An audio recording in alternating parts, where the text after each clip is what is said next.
Cameras. Here I am. Here I am, folks. Here I am, folks. Here we go. We're taking off like a rocket here on the hottest show on the streets. Your number one forum for Bama football news. In my own words, yours truly, Stephen Smith of TDA. As always, I know you enjoy it when I do the show from home, from the home location here. As always, people, you get in the chat line. Get rowdy in the chat line. Get your thoughts, get your questions, conversations ready. We'll definitely be answering those on the show. Won't be taking phone calls this evening, but definitely get in the chat line. Want to hear from you. Want to hear what you have to say. As always, that daily super chat goal, $100 daily super chat goal, $100 right there. We appreciate that from you, the Bama football fans. And as always, continue to hit that subscribe button. tap that thumbs up, hit that like button, make this your show, your network, platform, channel, space to talk all things Crimson Tide football. We saw your Alabama Crimson Tide take another step forward in terms of locating an identity, in terms of playing to that mean, physical, joyless murder ball standard. We saw Jalen Milroe take strides in terms of the intermediate passing game. We saw the defense ever since the loss to Texas. I don't care who's calling this defense, whether it's Kevin Steele, whether it's Travaris Robinson, whether it's Uncle Mo from down the road. I don't care who's calling this defense. There is some pressure happening. Sacks are getting to the quarterback. Negative plays are being made. Turnovers are happening. The Crimson Tide had a non-offensive touchdown last week against Mississippi State and the 40-17 victory in Starkville. So we're seeing growth here from your Alabama Crimson Tide, and that's the main thing. That's the key thing. We're seeing growth at the right time, especially when you've got teams like Texas A&M down the road and Tennessee down the road and LSU down the road and so many other programs down the road from this Alabama football team. But like I mentioned earlier, folks, daily Super Chat Go, $100. Daily Super Chat Go. We appreciate you guys right now. Get in the chat line. We're taking your chats. We're reading your comments on screen. Definitely want to hear what you guys have to say. But to start, the first topic of conversation, we're going to definitely look at here the fact that Jalen Milroe showed a huge improvement, major improvement here in the matchup between Alabama and Mississippi State. Huge improvement there from Jalen Milroe. And one of the main things that we saw, him hitting on the short to intermediate passing game. That was one of the areas that, we as consumers of Alabama football, you as fans have been wondering about. Can he hit on that short to intermediate passing game? We know he's got the deep ball. He tends to have a pretty deep ball when he's able to set his feet, comes out of his hands nicely as he times it up there on the field. But does he have that short to intermediate passing game in his arsenal? And though Alabama didn't have many explosive plays in the passing game, Milroe efficient, right? 10 of 12 passing, 164 yards, did not throw a touchdown pass, but did not have a pick. Big. Protected the football. A goose egg in the interception column. That's huge. That is something that Nick Saban has been working with Milroe on. Don't turn it over. We may not get all the explosive plays, but just manage the situation. Manage the game. Don't turn it over. Don't give the other team the football and put the Alabama defense in a situation where it's gassed out early, right? Don't turn the football over. And we did not see that from Milroe. Did not turn the football over. He also had 69 yards rushing, and 2 touchdowns, including a 53-yard touchdown run, showing the explosiveness there, with his legs. So while we didn't see big stuff in the passing game from Milroe, we did see him fine-tune, get better, show that he can hit on the short to intermediate game, whether it was throws to Amari Niblack. And Niblack's come on as a pass-catching tight end. This is somebody of whom, in my opinion, Tommy Rees needs to develop more plays for, because Amari Niblack at 6'4", 6'5", 233 pounds, but that young man can play, flat-out play. 3 catches for 61 yards there, and should have had a touchdown catch. He came down with that ball in the end zone. Now, of course, the official said that his foot did not stay in bounds. I disagree with that. Clearly, the man's foot was in bounds, but that's neither here nor there. But the main thing is, we saw Jalen Milroe, intermediate passing game to Amari Niblack, intermediate passing game to Malik Benson, who got involved, intermediate passing game to, quite a couple of options there out there on the field. So good job there from Milroe. Now the next area for me and his improvement, it's just me. The next area for me in Milroe's improvement is going to be when there's something not there, right? When the pocket's collapsing on him and there's something not open, him throwing the ball away. That's the next area, because he took sacks against Mississippi State that it was not the offensive line's fault. Those guys protected him. They gave him a clean pocket. They gave him time. Milroe's got to get that ball out of his hand, throw it away, chunk it out of bounds. If there's nothing there and you don't feel like you made the read quickly to use your feet, take off and run, chunk the ball out of bounds, because when you're taking sacks, you're putting your offense behind the chains, you're putting your offense behind the down and distance, and it disrupts the rhythm. It disrupts the rhythm of the offense. It disrupts the rhythm of the play calling. It disrupts the rhythm of a lot of things. So it's different.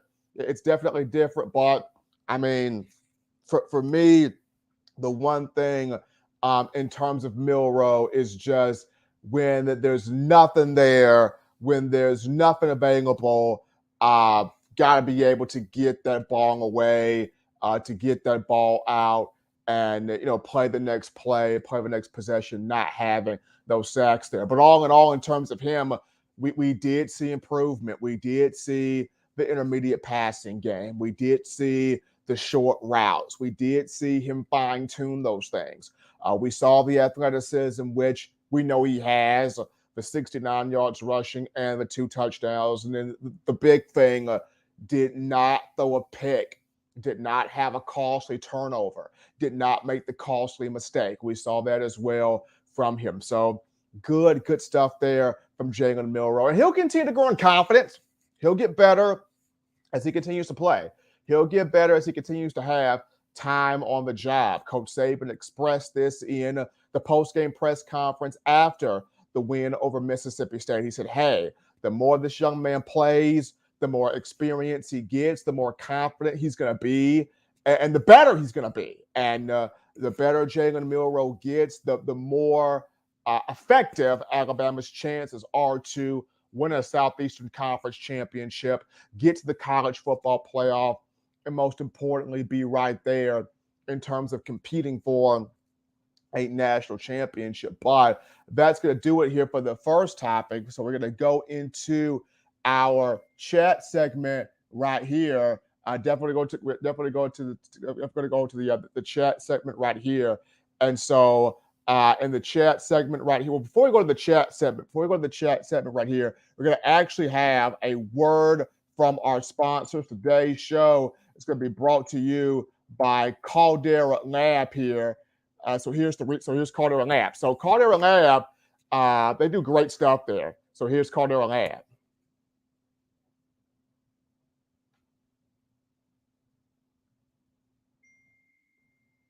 So for Caldera Lab here, the leader in men's skincare, outstanding leader in men's skincare. So, gentlemen, we all know first impressions matter, because they do. And if you're not taking care of your skin, that's going to be the first thing someone notices, and instantly either thinks you're way older than what you are, or you just don't care about your appearance. Show them you do, and make a great first impression with Caldera Lab. So, folks, I've been doing it. I've been using the skincare, or I have used the skincare. It's been great for me where my face is concerned. So you're going to brush your teeth today. You're going to do that. Incorporating skincare steps before it guarantees to not mess up your routine, leaving your breath fresh and your face refreshed. So Caldera Lab creates high-performance men's skincare products, and the regimen leads off the product lineup. A twice-a-day routine to transform your skin. Caldera Lab knows the skincare world is heavily female-driven and has long been the wild, wild west for men. That's why they're making their solution simple. Caldera Lab is the leader in men's skincare, made only with top-tier ingredients, and clinical trials have found 94% of men showed an overall younger-looking appearance after using Caldera Lab for a few weeks. 1 minute morning and night is all it takes to reduce your wrinkles, fine lines, and signs of aging. And just for our audience, we have an exclusive offer. This is their best offer available anywhere. You use the code TDA at CalderoLab.com and get 20% off right now. Get 20% off with the code TDA at CalderoLab.com and make unforgettable first impressions that lead to the charming words, "Hey, you look younger." You get 20% off right now using the code TDA, CalderoLab.com. That's CalderoLab.com. Check them out right there. Those guys do phenomenal work. So we're going to go to now our questions here and the chat line. Let's get to some things that U.S. fans need to say here. We also got some super chats to get to, and we'll get to those right now. So first and foremost, how about my man Adam Lepero? Adam Lepero comes in here with that $20 donation in the super chats. Appreciate Adam showing the love right here. Adam writes in, Steven, I think A&M will stack the box to stop the run and contain Milroe and make Milroe beat them with his arm. Do you think he can do that, or do you see another Texas-type game? Adam, I think Milroe can throw the football. I think he can be accurate with it. We saw against Mississippi State, he showed he can fine-tune. He showed the improvement in the short to intermediate passing game. The main thing is going to be getting the ball snapped right at him. We're still seeing issues from Seth McLaughlin in regards to the snap. And Saban said today in his presser, we got to clean that. We got to fix that up. Whether it's going to Terrence Ferguson as the center, maybe looking at putting Darian Downcourt back as the center. Something's got to happen to have the center quarterback exchange where the snap is concerned be right. Now, in terms of just Milroe's accuracy on short to intermediate routes, he's improved in that area. He showed he can do that against Mississippi State, but I definitely want to see the center to quarterback exchange on those snaps better. We got Donnie Chappelle, the 1999 in the super chats. Appreciate Donnie Chappelle helping us out right there, showing love. And right behind Donnie, we got Ty Alexander dropping in that $4.99 in the super chats. He writes in, shouts out to Coach Bala for making these inside linebackers nasty. I don't think he's getting much credit. Ty, absolutely. Robert Bala is doing a great job. The nastiness of Tresman Marshall, of Jihad Campbell, of Kendrick Blackshire, prior to Deontay Lawson's injury, him as well.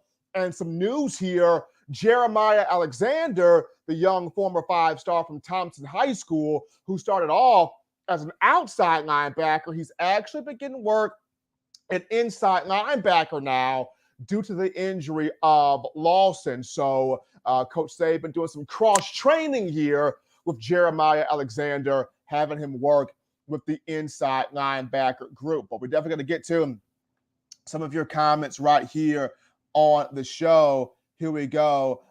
Joshua Haney writes in, he still ain't consistent with hitting guys on the run, that being Jalen Milroe. And Joshua, we want to see Milroe get consistent, hitting guys on the run, especially running backs on the wheel route.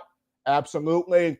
And then dropping the ball on a dime there in terms of the receivers there when they're in stride. So we definitely want to see improvement in that area from him. And if he can tell you himself, he would say the exact same thing. But we did see some improvement from him. My man, Big Bill from New York, Bill writes in, Steven, Milroe did improve, but he needs to keep progressing, in my opinion. The sacks, not on the offensive line, he needs to make faster decisions. Bill, I mentioned that. The sacks were not on the O-line. They gave him time. The O-line gave Milroe time, especially the first 2 to 3 sacks he took. The O-line gave him time. Milroe's got to have that clock in his head. If something's not there, take off faster, or if something's not there, throw the ball away. He's got to do that. Take off faster or throw the ball away. He's got to do that. Absolutely, Bill. I agree with you. Jarvis S. writes in, doesn't get any bigger than Kyle Field in the SEC. And that's the matchup this week, Jarvis. SEC West on the line this week. I mean, yes, the Aggies do not have Connor Wegman, their starting quarterback. He's injured, out for the season. But Max Johnson, the backup. Johnson transferred to A&M from LSU. He's got a lot of experience in the SEC. You got Jimbo Fisher, Bobby Petrino calling plays. A&M's got a really good defensive front. I think they're in the top 5 in sacks in the nation. Bama's got to come in ready. Locked in, focused, ready. Jalen Milroe from Texas, Katy, Texas. He goes back home to the home state. Got to put on a show and have a strong performance. Tommy Reese got to open up that playbook and be more creative with opening up that playbook and the play calling. Offensive line's got to be right. Defense has got to be right going down the Kyle Field, especially after you took a 38-41 loss at the hands of the Aggies in 2021. But Jarvis is absolutely. We look at Derek C., who writes in, Stephen, was Jermaine Burton injured? And what do you think of Jihad Campbell's play? Jermaine Burton was not injured. He had his helmet on the whole time. He was not injured. Burton was not injured. He did not have disciplinary issues. I think this was a situation where Saban wanted to get some younger guys some playing time. I think that's what it was, because you saw Jermaine Burton energetic on the sidelines, pumping up his teammates. His helmet was on. He was ready if he was called upon. There was no injury involved with him, nothing disciplinary involved with him. I think this was a situation where Saban wanted to get some young guys more reps. He wanted to get some young guys more opportunities to go out there and play. So I think that was the thing there with Jermaine Burton. As far as Jihad Campbell, thought he played very well. I think he ended up leading the team in tackles with 14. Thought he played very well. Had a first career pick. Yes, he may have missed on 1 or 2 assignments, but first career start on the road, hostile environment. I thought Campbell handled himself well. And with more experience, he's going to be even better. But you see the talent he's got. You see the potential that he has. He's aggressive. He can thump. Got lateral quickness. You can see he can play in coverage. I thought the guy played well. And I think he's going to get better and better as he continues. But Derek C., appreciate that right there. Let's get to some more thoughts here on the show. We got Justin Summerlin writing in. Y'all people just don't know Alabama football. We were being vanilla this game. Keep watching them play. Maybe y'all will learn something. Well, Justin, I can see that as well, because I think Saban wanted this to be a gritty, grind-out game, right? He didn't want to, because Mississippi State secondary was suspect.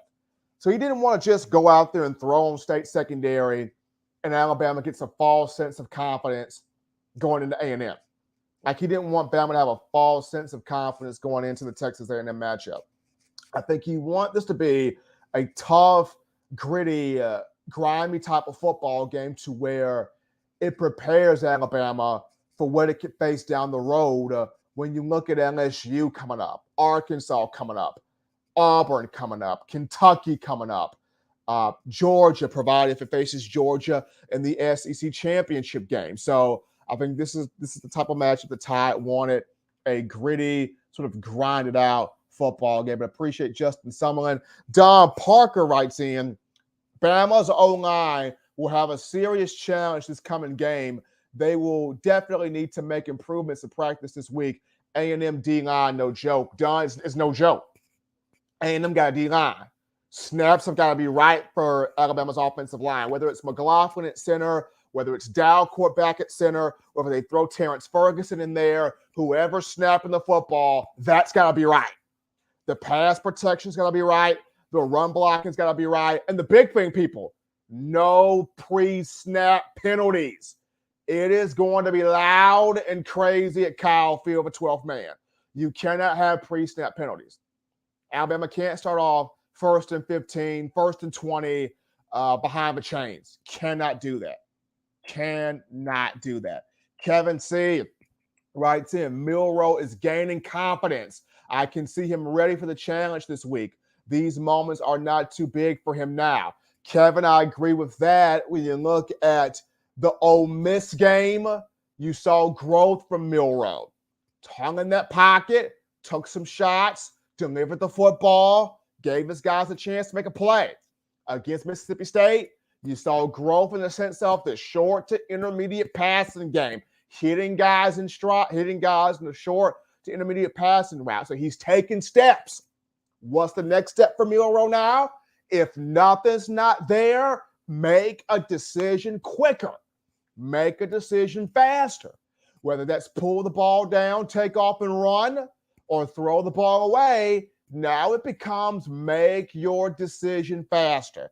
That's the next step here in Milroe's progression. But he is gaining confidence. I 100% agree with that here. Let's see here. We're getting to more comments here. We got here. Veen Holly writes in, how good is A&M? I look at the first game, and I think we can beat them. A&M, Veen has improved from the first game. Veen, they've improved from it. Now, yes, they don't have their starting quarterback, Connor Wegman, out for the season with an injury, but Max Johnson's good. He's got experience in the SEC, played at LSU prior to transferring to A&M. The Aggies do have a very good defensive front. And when you play on the road, when you play in Kyle Field, when you play at College Station, that's one of the toughest environments to play in college football. It's one of the toughest, maddening environments to play in. So Bama's got to be right. They got to be on their P's and Q's. They got to be on their A game. The last time Bama was at Kyle Field, and this was with Bryce Young, 2021. You lose 38-41 to A&M. The SEC West is on the line this game right here. Bama's got to come with it. Got to come with it here. We continue with this talk from Tally Ho 03. Tally Ho 03 writes in, Milroe needs to get rid of that ball. He's waiting for something to develop, but sometimes it's just not there. Launch it 2 rows deep into the crowd. Tally Ho just brought that up and been bringing that up. That's the next stage of Milroe's development. I know he wants to make the big play, and I'm not against him for that. I don't fault him for that. You look at guys like Tua Tagovailoa in the past. Tua wanted so badly to make the big play that he compromised his body in the process, right? We saw that with Tua. I'm not saying that we see the same thing with Jalen Milroe. I'm not saying that. What I am saying, though, is when the play is not there, there's nothing wrong with throwing the ball away and protecting your body and protecting yourself. There's nothing wrong with making that decision quicker. If you know something that's not there, pulling the ball down and running with it. You're an athlete. You have that type of athleticism. Pull it down and run with it. But that's the next stage there in Jalen's development, is if it's not there, take off, go, run the football, take off, go, or throw the ball away. But appreciate you guys for getting these thoughts in. Let's get to some more comments before we go to the second topic here of conversation on here. Let's see here. Okay. All right. We look at Deborah Franklin. Deborah Franklin writes in, holding Milroe out against USF was a big mistake. That game would have helped him improve even more. Deborah, I agree with that. I do agree with that. Milroe should have played against USF. Should have played. Now, I mentioned this. The only positive thing, in my opinion, from benching Milroe in that game, Deborah, was we saw that Tyler Buckner was not it. We saw that. So if there was one positive, that's the positive we saw. And if we saw another positive, we saw Ty Simpson can do some things. In that game, he did have 2 80-plus yard touchdown drives. Now, yes, Ty Simpson was getting hit like a drum also, but he did have 2 touchdown drives. But Milroe should have played there in that football game. Let's see here. Don Parker writes in, I was so happy to see Nick being Nick again, long overdue. Coach Saban got fired up. He said some words. He broke a headset. He chewed out some folks, cussed out some folks. We haven't seen Coach Saban like that in a couple of years. About time he got back to that. Now, of course, we have to credit Miss Terry. That was all Miss Terry right there coaching. Shout out to Miss Terry Saban. She said, which can we all kind of agree that Miss Terry behind the scenes is really coaching this team? I mean, can we all just silently agree that behind the scenes it's Terry Saban that's kind of been the one coaching this team for 17 years? I'm just saying. I mean, Coach Saban mentioned at the press conference that in the post game that, Terry Saban said, hey, if the players aren't doing it right, get on the butt. And Saban did that. She's even okay with angry Saban sometimes. So if Terry Saban's okay with you being angry, Coach Nick, you can be angry. You can be angry. But kudos to Terry Saban in there doing that. Absolutely. So we're going to continue here we're going to get about a couple more comments here before we go to our second topic here of conversation.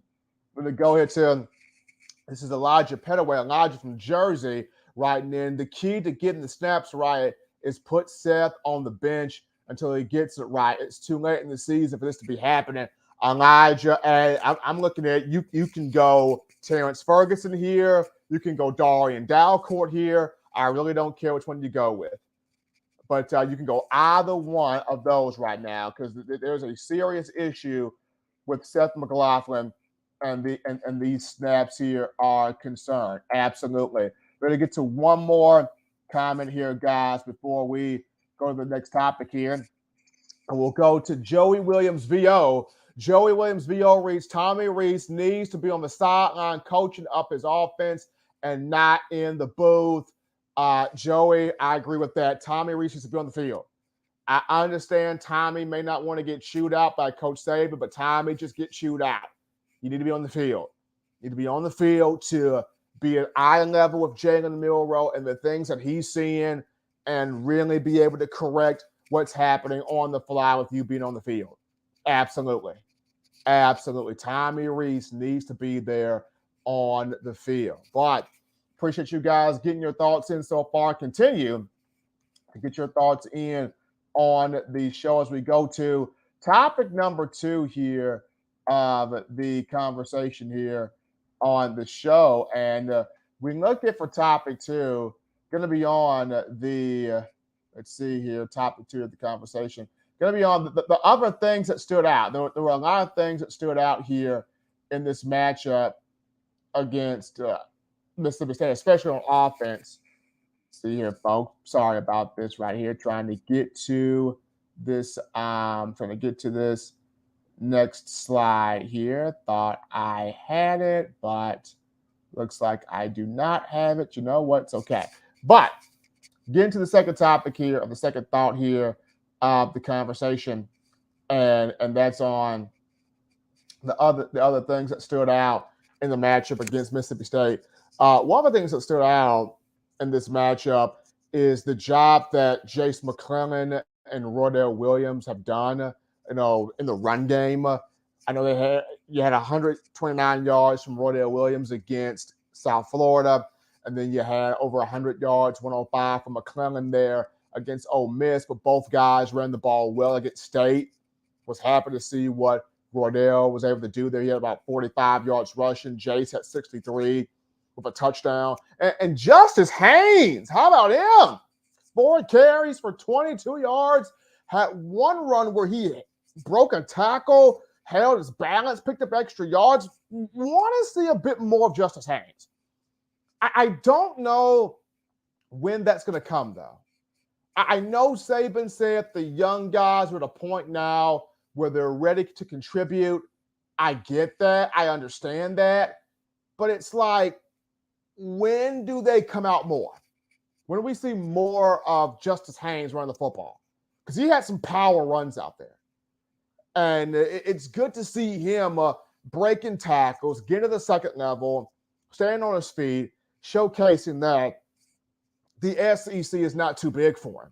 So I was happy to see Haynes out there. I was happy to see Jalen Milroe out there for a little bit, but seeing the job that McClellan and Roydell Williams have done in the run game, Alabama was able to get 193 yards rushing, 3 touchdowns, did have 4.5 yards per carry. So there was some balance there offensively in the run game. So I was happy to see that. That was a major takeaway I got from that right there. The second major takeaway I got from this matchup against Mississippi State was from the wide receiver perspective, from the receiving perspective here, Amari Niblack needs to be used more. This is the perfect season where a tight end could be the leading weapon. Alabama brought in C.J. Dupree from the transfer portal. I don't know why he's not being targeted more. He wasn't targeted a lot at Maryland. And so far, Tommy Reese is not targeting him a lot in this offense either. But this is a guy at 6'5" that needs the football. Give him the football. Let's see what Dupree can do here. But Niblack got 8 catches on the season. It's got 2 touchdown passes. We got 3 touchdown receptions, not 2 touchdown passes, but 2 or 3 touchdown receptions. Niblack's having a good year, but got to give him that ball more. Not only just stretching them out and letting them run routes, but slipping that ball to him in the flat, slipping that ball to him in the middle of the field, like getting Niblack involved more. Where's Miles Kinselman? Get him involved more. Get Robbie Oots involved more. Get Dan English Jr. in there. This is literally right now the perfect season for a tight end to really be an X factor here within this offense, because you don't have that number 1 wide receiver right now. You don't have it. Ja'Cory Brooks has been missing in action. He blocked a punt this season on special teams. That's great, but Ja'Cory Brooks has been missing in action. We haven't seen a lot of Kendrick Law. We see spurts of Kobe Prentice. We saw Jalen Hale this past week again. 2 weeks ago against Ole Miss. Didn't see much against Mississippi State. And then Jermaine Burton did not see a lot of action last week, but that was due to Bama wanting to get more guys, more young guys on the field. Isaiah Bond does lead the team with 12 receptions, but this is an offense where if a tight end was going to have a lot of say, here it is. And with Amari Niblack already showing you I'm a dangerous matchup problem in this offense, your Coach Saban, get him the ball more. Get him going more. Have more of that connection plays for Milroe to Niblack. I mean, it's time for it now. He's big, he's fast, he's athletic, he's strong, he's bigger than safeties, corners, faster than linebackers. You get him in jump ball situations, he can make plays, runs good routes, has improved as a blocker. Get Niblack the football. I mean, Bama's got talented receivers, but right now, nobody has separated as the head honcho. Nobody's separated. Would like to see Malik Benson separate here, but nobody's separated. So if nobody's separated, why not look at the tight end? Why not look more at the tight end position? Let's see what Bama can get there from that spot, in the field. But happy to see Niblack continuing to grow there from the receiving aspect. The next takeaway that I got from the Mississippi State matchup is, Bama's defense. Folks, since the Texas game, the pressure has increased. I don't care if it's Kevin Steele calling it, Travaris Robinson calling it. I really don't care. The pressure's there.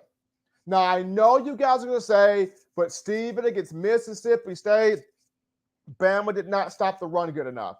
And yes, I agree with you. However, Coach Saban didn't think State was going to run the ball the way it did or the amount that it did. They were expecting way more of the air raid, aerial attack game. Zach Arnett did some different things. Give him credit in that regard.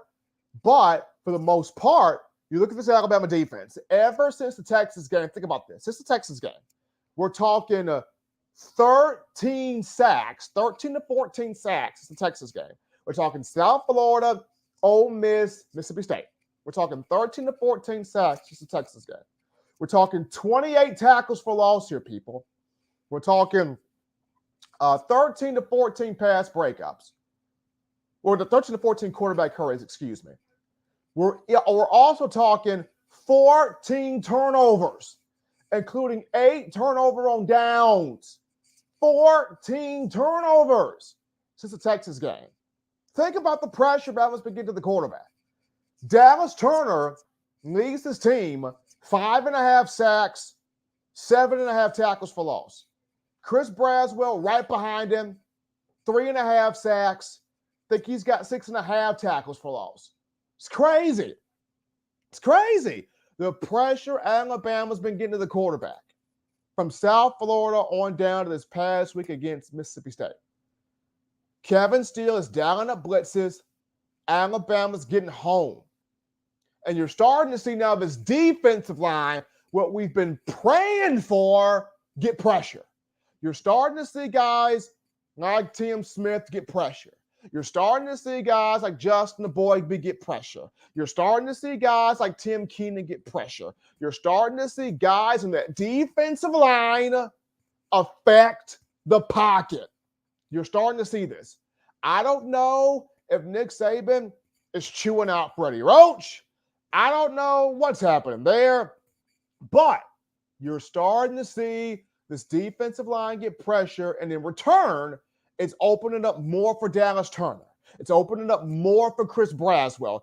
Hey, it's even opening up stuff for Trezman Marshall from an inside linebacker perspective. He had a sack against Mississippi State. Nearly had 2. He's getting pressure. So the defensive line is finally opening up stuff for these linebackers. And then the defensive secondary. This is the 3rd consecutive week the secondary's got a pick, an interception. South Florida, Malachi Moore sealed the game with the pick. Ole Miss, Terrion Arnold, interception. Mississippi State, how about the freshman Caleb Downs? SEC Freshman of the Week for a second time in his career.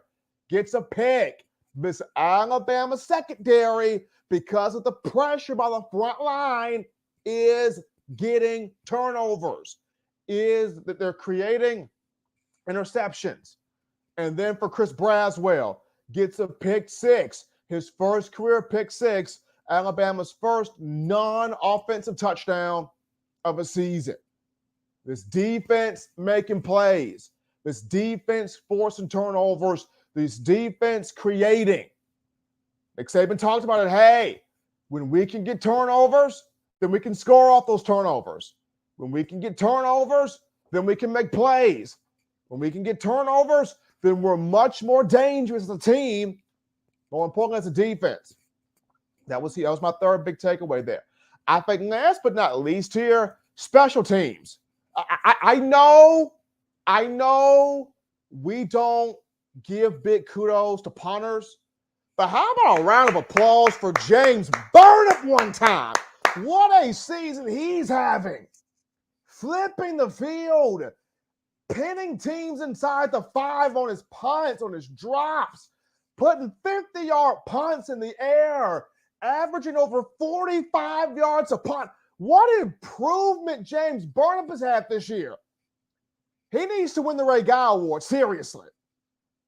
J.K. Scott didn't win it in 4 years. And I'm still steamed up that J.K. didn't get it. I mean, tell me the Golden Foot from Denver, Colorado didn't get it. And he was booming the ball 70 yards in the midnight moonball sky.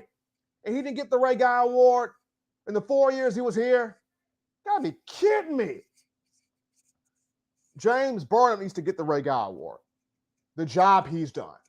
Flipping the field, putting Alabama's defense in good position, putting Alabama's offense in good positions. He's having a strong year. I think he had, 3 punts against State, 1 travel, 67 yards. And then he put one beautifully on the 1-yard line. You couldn't get it no better than that. So, what a year he's having. And then Will Riker, sniper rifle of a foot, bro. I think he's 11 of 11, 12 for 12 on the season. If he don't win the Lou Groza, if he don't win that Groza, I'm rioting. That's all I gotta say. If he don't win that Groza, y'all may find your boy on the 6 o'clock news on the streets rioting. If Will Rackett don't win the little Groza award, I'm just putting it to you straight. Like, I'm not sugarcoating nothing. Like, this is coming straight off the hip. Like, if Rackett don't win this Groza award, it's problems. So, all 4 for 4, pair of 48-yarders. Specialist doing a big job. And then Connor Taunty, the freshman kicker, laid somebody out on the kickoff return, on the kickoff. Now, of course, Saban did mention he didn't want him making a tackle because that means it's poor coverage by your kickoff team, but great job by Connor Taunty showing a strong form there. So, specialist. Probably my only knock against the special teams right now, Bama's got to get somebody on punt return. Kool-Aid McKinstry is having problems back there. Whether it's fielding the ball cleanly, whether it's making moves upon his hands, touching the ball, whether it's judging the bounce of the ball. I don't know what it is or if it's a combination of all three, but at some point, Bama's got to get somebody else back there returning punts.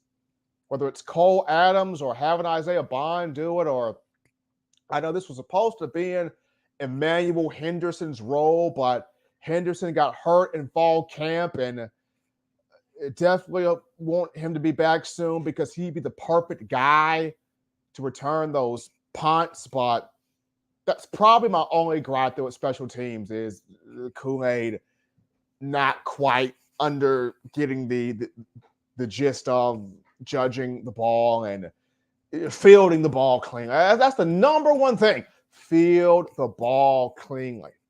Not getting the gist of that. But those are my takeaways, right there aside from quarterback is definitely happy for Alabama being able to run the football more. Did have 193 yards rushing, 3 touchdowns. Happy about the growth of Amari Niblack, and he needs to be used more at tight end, especially when a number 1 receiver has not emerged yet. That's number 2. Number 3, you look at the Alabama defense, getting pressure, especially with the defensive line, and that's creating turnovers, that's creating negative plays, that's creating positive things there for the defense. And then last but not least, a great job by the specialists.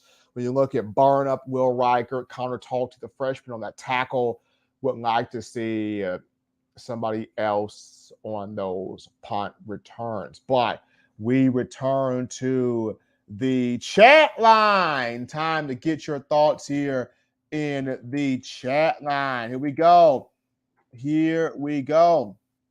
Time to get these thoughts here in the YouTube chat line, people.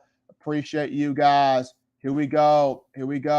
Appreciate you guys. Mike Coleman writes in, what do you think of Kendrick Law returning kickoffs? Mike, I actually like that. Put him back there. Bama's not really targeting him as a receiver. Let him return kickoffs. Put him to use. Let him return kickoffs. Let Kendrick Law do that. Let Kendrick Law do that. Let him do that. Let him definitely do that. Let him do that. Let's see here. Bill from New York, I think this is very rare. This time I disagree with Steven. I like Kool-Aid's hands on punts. He isn't likely to fumble, in my opinion. I mean, Bill, he muffed a punt again. I know he muffed one against Ole Miss, if I'm not mistaken. He almost dropped one against Mississippi State. I just think for me, as a punt returner, your first couple of steps need to be on it. And for Kool-Aid, when I look at his first couple of steps, they're not on it, right? When you watch a Javier Arenas, his first couple of steps, bang, he on it. When you watch a Christian Jones or a Cyrus Jones, their first couple of steps, bang, on it. When you watch a Jalen Waddle, same thing. Even when you watch guys in the past like David Deuce Palmer, their first couple of steps, they're on it. So when I watch Kool-Aid, I look at the steps he takes to the ball, it's not on it. And then the hands there, not as secure as I would like them to be. With decision making, it's kind of scattered at times what he wants to do when he gets the punt. Going back to something that Jarvis S. just mentioned, his decision making is shaky at times on punt returns. True, absolutely true. So when you look at just guys from past years, when you look at the Javier Arenases, the David Palmers, those guys that really, and I mean really, were able to return those punts, you got to have a guy that can really get that done. And so far for Kool-Aid, he's had some good moments, but not as consistent as we would like here on those punt returns. But continuing to get your thoughts here. B. Jammin writes in, I was nervous at first with Kool-Aid back there because I thought we really needed him bad on defense, but now the defense looks good enough that I don't mind him returning.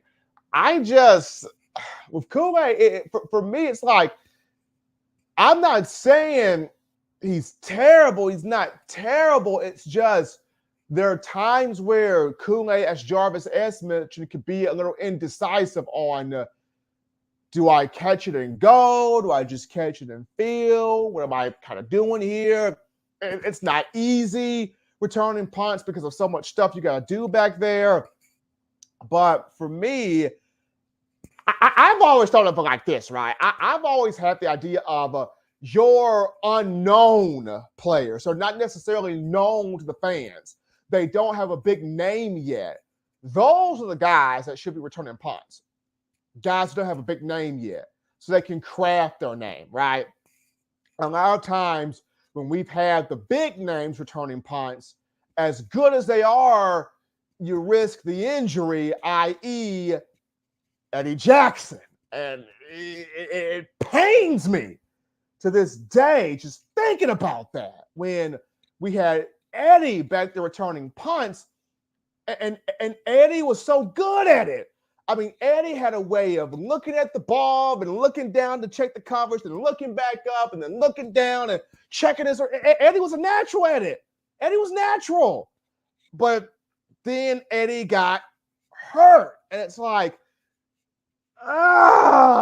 it's like I like Eddie doing it, but you don't want to risk the. It's like you don't want to play scared, but you don't want to risk the injury. If y'all understand what I'm saying, me personally, I just like having the guys that don't have a big name yet returning punts. But once again, that's just me. I could be wrong there.